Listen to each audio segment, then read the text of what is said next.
It was good. It wasn't evidently. Hi there, welcome back to the Nexus, where we spotlight some of our favorite local businesses. Stepping in for Renee this week, I'm AB. Here with me today, I have Jen Potters, the one and only. She is our COO and CRO, and yesterday was her 1-year work anniversary, so congratulations, Jen. Thank you. Super exciting. Yeah. I'm going to start us off, run down our current Tap On It offers. Super excited. Right now, we have offers from advertisers like Rock and Joe, Brown Shoe Fit, Patty's Pub, Juice Stop has some great offers going on right now. We do also have a Juice Stop gift card giveaway in the works. So once we get this wrapped up, take a look at our Facebook page. This week, comment your favorite, or which is it? Comment your GIF reaction to your first sip of Juice Stop for a chance to win a $10 gift card. Who doesn't want that, though? Because, gifts are hilarious. I think the one I had was, the Winnie the Pooh where you just, super I saw happy. that one. Yeah. Super cute. And I can't win, but I just like gifts. That's so, okay. You're encouraging audience participation. Exactly. We do also have an offer from Quick Nicks and Walker Tire. Great deals there. Little sneak peek of what's coming out tomorrow. If you are not already subscribed, definitely make sure you do that. Text TAP on it to 82928. Tomorrow we're going to have a great offer from Ginger Grill. Can get some great sushi there. And then also Nori Salon. They do hair and spray tans and massage and all kinds of great self-care stuff. So they have some really great organic and just amazing products and a lot of talent there too. Yeah, so it's definitely a really great place to check out. So yeah, awesome. Super excited. Yeah. So jump right in. Tell me a little bit about your background, how you came to be here with us at True North. Yeah. Oh man, we're getting right into it. Okay. Heck yeah. So I actually came to True North. I think Dylan, who works here, but he gives me a lot of crap because he works here. He does work here. He's our head of web development. For those of you who don't know Dylan, there's a camera on me right now, Amy. No, there's the reason why I haven't been on one of these yet. No, he gives me a lot of crap because I've worked about 1 billion jobs. So maybe not. That's not the exact number. Roundabout a billion. But a lot. Yeah. Approximately. When I was in college, basically, what would happen is if somebody didn't fit my schedule, if my job didn't fit my schedule, I was like, well, this isn't a forever career. I'm out. And I would just go find something else that worked. And so I've worked a lot of different places. But more professionally, I had a really long career in sales. I did a lot of B2B sales. I've worked for several different marketing companies. I even worked in cybersecurity for 2 years, which was pretty interesting. Yeah, you know your stuff, too. I'm continually impressed. I know. I get really mad at people about passwords. Like, change your password. Don't make it up holiday. Stop it. We're getting better. Stop it. But no, and then most recently I worked for Toast, and unfortunately I was part of a very large layoff with them. Toast is a point of sale company that specializes in restaurants, and unfortunately they had a big layoff. Not the restaurant here. A lot of people get confused about that, but true. Yeah, I did. Yeah, first met you. I know everybody does in Lincoln. They're like, oh, the restaurant. And I'm like, no. Wrong. But that's accurate. I mean, there is a restaurant named that. So yeah. But no. So then I was going to start my own thing, and but then I decided that I had a mutual friend with Renee, and Renee was looking for a salesperson, and so our friend Christina reached out to me, and she was like, hey, I had heard that you were part of that big massive layoff because of COVID. My friend Renee started up her own company and is looking for some salespeople. And I was like, yeah, definitely. I'd want to talk with her. And Renee and I got on the phone, and it was we just clicked. Like, I loved her vibe. I loved her passion. She's very strategic. She's smart. Yeah. Her ideas of what she wanted to do here at True North were just very inspiring. And so I wanted to come on board with her. So it was kind of funny because when we first talked, it was about me coming on for sales. But then I started talking to her about, since then I moved into more of a project management type of role where it was about taking care of the customer after the sale, and what does that look like, and how do we move people through in a process to where they love the actual service that you sold them.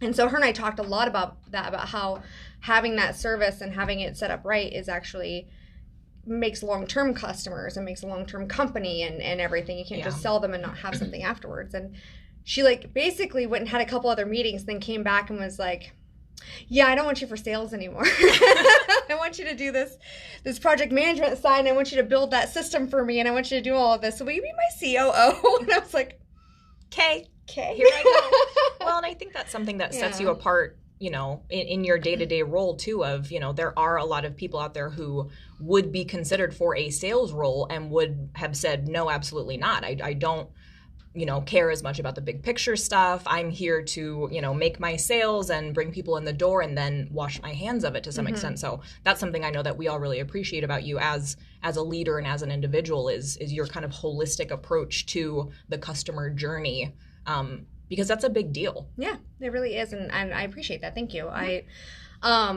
really believe, and it's something that I really wanted to instill here, is that you have to take care of the customer from the moment that you meet them, in either whether it's through marketing because they found us online, or through a networking event and they first meet Renee because Renee is super passionate and she just, everybody falls in love with her when they meet her. Right. Even though she can't ever show up to our Nexus stuff.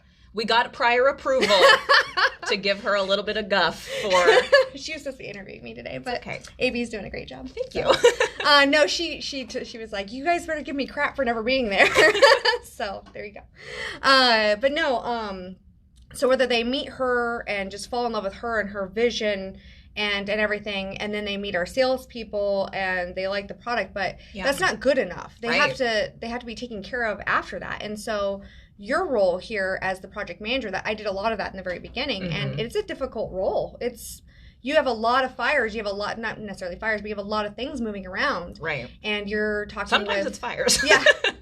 And you're talking to our web developer, and you're talking to our graphic design, you're talking to our content writers, and you're organizing all of this and putting it together. And they all work really hard, and you work really hard, but the customer doesn't see all of that. Right. The customer basically... And that's the goal. Exactly.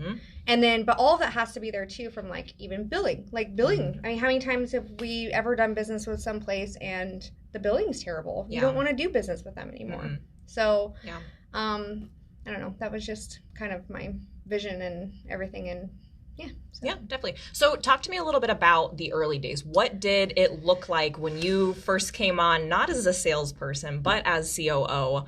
And how has that kind of changed to now you're here for a year? How have we grown, Jen? Oh. Well, at that time we had 3 offices. Now we have like 5. There we go. We also had, it was Renee, and then we had 2 part-time people. It was just Alex and Dylan. And Dylan wasn't even graduated from college yet. Oh, wow. Yeah. A year ago, yes, that would have been correct, but that seems weird. I know, right? It does seem weird. And then Taylor was on just kind of, you were on, Taylor's in the background, by the way, if you didn't know this. Yeah. He's just kind of back here. Now he's doing this. And now he's smiling. I'm just going to give him play-by-play. So Taylor, you were just kind of freelance back then, right? Because you were still in school too. Yeah. So I was one of the first full-time people. We had a couple other people, you know, come and go and stuff like that, but that happens in every company. And now we have like 9 of us. Yeah. And that's awesome. It really is. And everybody's full-time. Yeah. Except for Alex. True. I didn't mean that bad. Just I realized as I was saying it that yeah. But that's a big deal to go from essentially 2 part-time people in you and Renee, more or less, to, you know, where we are now. Yep. And I mean, you are going to, you know, potentially lose some people along the way. Working at a startup isn't for everybody. It really isn't. But we had a big conversation about that this morning, about how it isn't for everybody. It's hard. It's a lot of open-endedness. We are very lucky that we have a really amazing, you know, founder and CEO who allows us to just run with it, you know, and because of that, she was able to go to Africa for 3 weeks. Right. You know what I mean? And that was a huge thing for us, of like, she A, trusts us, and B, it was fine while she was gone, and she came back and was happy. You know, that's a huge thing for us that we won, basically. Yeah. Especially for only being around for 2 years. Right, definitely. But she also allows us to create systems. She allows us to be creative and solve problems. Yeah. And basically all we have to do is just do research ahead of time, come to her and be like, hey. Yeah. this is a problem I've identified or am, preempting here. Mm-hmm. This is my proposed solution based on what I've looked into, and she's got our back. 100%. And it's awesome. Really amazing. But that's not for everybody. Some people just want to go and they just want to do their job and they just want to leave. They don't want to put in extra hours. They want to do that kind of stuff. And that's okay too. Yeah. It just doesn't really work in a startup. So you have to be able to think outside the box sometimes and work with what you have too, because we don't have a huge budget. Sure. You know what I mean? Right. We can't use the lack of technology as an excuse to not be performers. Right. We have to just figure it out. Yeah. And make it work. Yep. Well, and you've recently taken on the second title then of CRO as well. And I know we've seen some really great strides already this year in terms of, what we're bringing in. Can you speak to that a little bit? Yeah. So, so now I moved over into a CRO role because I really feel like we got to a place to where I could step out of the COO position a little bit more. We brought you on. You just hit the ground running and have been amazing. Thank you. And then everybody else have really kind of fallen into their positions too in the services side. So I felt confident enough to then kind of move more over to sales and be like, our systems are there, our services are there. Right. I want to now go over here and really focus on growth and budgets and revenue and all of that to just really take us to the next level and really grow us. One thing that's much different than it was when I first showed up, we had websites and apps. Yeah. And now we have websites, apps, branding, SEO, managed service, and just a setup. We have social media management. We have Tap on it. We have, now we're starting to get more into the advertising side of it too to supplement that just regular management. But and it made sense to go from something of like, we'll build you a foundation and we'll build you a website and your branding. Yeah. But how are you going to how are you going to get people to see that? Yeah. So let's be your partners in marketing as well. Right. So definitely coming up alongside the customer and supporting them through, especially for our customers who are fellow startups or our fellow young businesses to be able to come in and help them build that really strong foundation for the first, 6 months, 12 months, whatever that looks like, goes a long way in the longevity of the success of their business, 100%. I think, for sure. And I don't want to ever make it sound like these are all my ideas or anything like that. I've always that's what it sounds like. I've always kind of said, though, that my job as a COO is just how do I make everybody else's job easier? So how do I come up with systems or try to fix systems, especially with our CRM, workflows, journeys, any of those types of things to make it so that everybody else can work as efficiently as possible. Yeah, definitely. So very I feel like this is super boring. That's okay. I'm just hear about me. I'm talking nerding about my out job. about it. That's okay. This is how a lot of Jen's and my conversations go. But that's the thing is we enjoy having these kinds of conversations because we care about our clients. We care about the processes. We care about the customer experience, those kinds of things. And that's one thing that comes from Renee. Yeah. Renee definitely sets the standard of our customers come first. We take care of them, and that's something that culturally is there. And, but that's also, our culture is also very much take care of each other. Definitely. And we can't take care of our customers if we don't actually take care of each other as well. Yeah. Because if someone's working super hard over here and somebody else isn't pulling their weight, who ends up really suffering is our clients. Yeah, so definitely. We can't have that either. So I would definitely agree with that. Yeah. Very cool. Keeping the thread of our services going, do you want to make everybody aware? We are still new websites that our agreements are signed in May, still $500 off a website. Feel free to reach out, get an appointment scheduled to speak with one of our experts here. And then Tap on It, we are still doing the bundles with social media management. Those go really well, kind of hand in hand of having the availability to offer both, that text-based advertising directly to opted-in clients, within the LinkedIn market. Database is at like 2,700 people now, I think, or approaching that quickly. And then being able to supplement that with social media management where, we are posting on a client's Facebook page on their behalf to be able to really reach their existing audience as well. Yeah, that service actually is a really great idea. If it's mainly the ideal client for that is going to be somebody who doesn't have time for social media or they don't know what to post. We hear that all the time. Like, I don't have time because I'm busy and I'm a business owner and why would I have time for this? Or B, I know I have time. I know I need to, but I'm almost frozen in fear of posting anything because it's overwhelming. You know, we hear that all the time. Yeah. And so what's really great about doing this with Tap on It is that you get to have that engagement, that regular social media. It's consistent, it's strategized, it's thought out by a marketing team. Right. And then you combine that with Tap on It where you're sending out for advertising as well. So you're trying to acquire new business.